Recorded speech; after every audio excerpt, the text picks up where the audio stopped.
I imagine right now you feel a lot like Alice, tumbling down the rabbit hole. Good morning and welcome to Whenever You Are. I am Bandit Haze, and today I'm going to be talking about the PlayStation Pro and the Xbox Scorpio. So June 2016 E3, Microsoft announced the Xbox Scorpio. Now they didn't give a whole bunch of information about it, but it gave enough to let us know that it's going to have 4K support, it's going to be backwards compatible with the Xbox One games, and it's going to have 6 teraflops. Now, as impressive as that all sounds, here's the thing. I'm pretty sure many people out there don't actually know what a teraflop is. And I ain't trying to call anybody out. I mean, I looked it up recently and I'm still confused. But just so we're all up to speed, in layman's terms, here is everything you need to know about a teraflop. It's a good thing. The more you have, the better. And 6 of them, pretty damn decent. So anyway, the little that we do know about an Xbox Scorpio points to it being somewhat of a miniature beast. Now, around the same time, rumours were swirling around about a PlayStation Neo, but at E3 2016, Sony said nothing of it at all, which led many to believe that they must have something pretty damn awesome up their sleeve. And now fast forward to the present day, September 2016, and the PlayStation Neo is officially unveiled by Sony. And it turns out that Neo is a pretty apt name because it's just like the second Matrix movie. Everybody got excited for it, and when they finally saw it, they all said, "What the fudge?" Only they didn't say fudge. They said the word, the big one, the queen mother of dirty words, the F-dash-dash-dash word. So here's what we know about what is now being called the PlayStation 4 Pro. It's going to be twice as powerful as the current PlayStation 4 base model. Games are going to be forward and backwards compatible between the two machines, and it is going to have 4K support.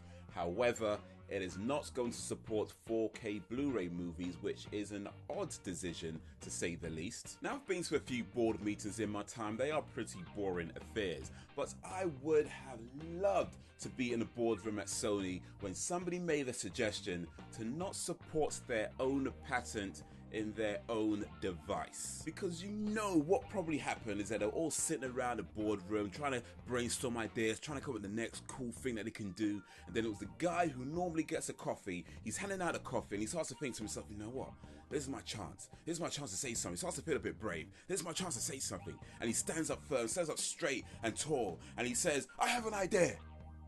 Let's not have 4K Blu-ray support. And the whole room goes silent. Everybody's just like looking around.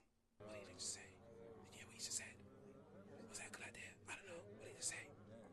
And then the CEO stands up, stern face on, and he says, give that man a raise. It probably went down nothing like that, but still. But here's what it all comes down to. Are any of these consoles going to be worth getting? Is it going to be worth getting a PlayStation 4 Pro when it's out later this year? Or is it better to wait until the Xbox Scorpio is released next year? Now, it seems to me that unless you have a 4K television, neither of these consoles are going to be worth getting. Now, personally, I'm not that interested in getting a 4K television anytime soon for a few reasons. One is that I am very satisfied with the HD monitor that I have right now, and although I accept that 4K is a much better image quality, it just doesn't feel important enough a difference to want to make a purchase. And two, I don't really have a whole lot of space right now, so 4K television just won't even fit anyway. Now, I know you can get smaller 4K monitors, but let's be real. Having a small 4K monitor is like trying to masturbate without hands. It's just, what's the point, you know? Why bother?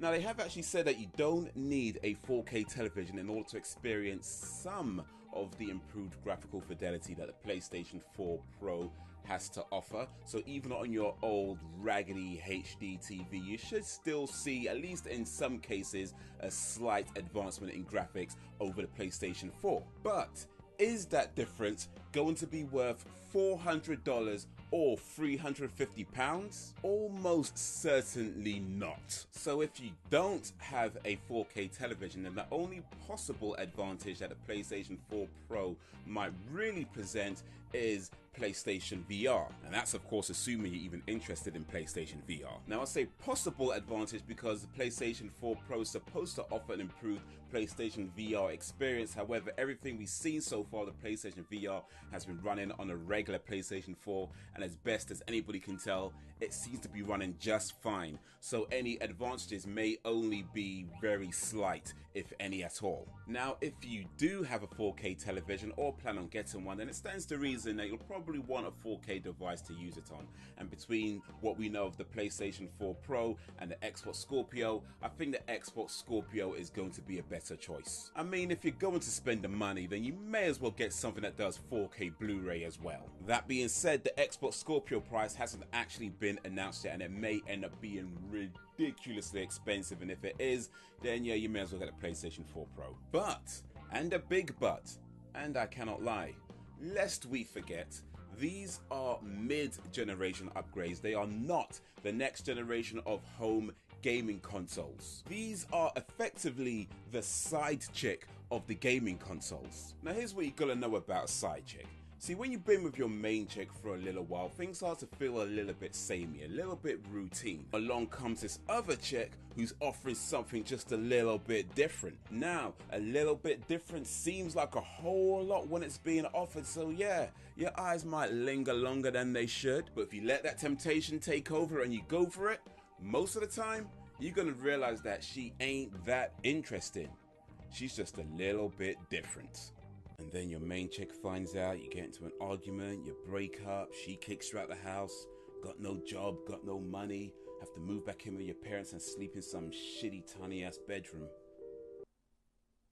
I mean, you know, so I've heard. Anyway, let me just end it on this. Between what we know about the PlayStation 4 Pro and the Xbox Scorpio, you're better off getting an iPhone 7. And that is what I think of the PlayStation 4 Pro and Xbox Scorpio villagers. What do you think? Pro or con? Let me know down below. And if you liked this video, give it a like and share it amongst your friends. If you did not like it, then give it a dislike and share it amongst your enemies. Either way, let me know your reasons in the comments. Subscribe if you have not already. Thank you for watching, and until whenever, if ever, we can rebuild him. We have the technology. We can make him better than he was. Better, stronger, faster. Anyway, Angry Video Game Nerd Adventures tells the story of the angry video game nerd and his buddies who were one day sitting around playing a video game, and mind their own business, having a good time. Then all